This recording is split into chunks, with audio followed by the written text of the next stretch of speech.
So I hear you talk to your plants? Cool. I take my plants on bike rides on my mini Velo folding cargo bike. This is the Retrospec Judd folding mini Velo cargo bike. A capacity of 350 pounds on this thing, and the basket itself is good for 10 kilograms, so about 22 pounds of capacity in the basket, and it folds in half and shrinks down real small to put in the trunk of your car. This is the Retrospec Judd, and let's get into it and just take a look at all the features on this little cargo bike. If you just have a little bit of cargo and you don't have a lot of cargo, or you have a small space that you need to keep your bike in, the plant is very happy. You can see it smiling there.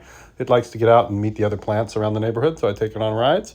And down here you see there is a 10 amp hour 36 volt battery there, and there are frame mounts here where we could put on a rear rack if we really wanted to go cargo crazy. I don't know how well it would fold if we did that. It is a single speed chain drive bike with a 350 watt motor, 36 volts, 10 amp hours in the battery. It has folding pedals to make it fold down extra small there.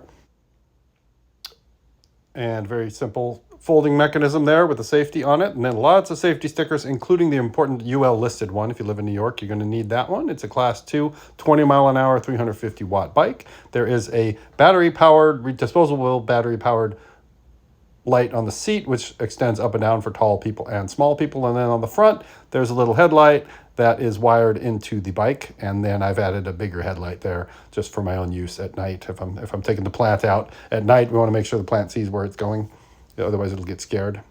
And has Tektro mechanical disc brakes on it with 160 millimeter rotors there. And I like Tektro as a brand, and I think wired mechanical brakes are a better choice than hydraulics for a folding bike, because if you don't want your hydraulic fluid leaking out because you fold it up too much. So I'm happy with these brakes. Good stopping power. There's the look at the 350 watt motor if you want to look up what those UPC codes mean and dig into the specifics of the motor. Be my guest. It has nice low end torque, and it can pull you up a hill. That's surprisingly good power for a 350 watt motor. And then 20 by 2.1 inch road tread tires on the back, which are fat enough to give you a little bit of cushioning and skinny enough to be efficient. And of course, the best bell in the business.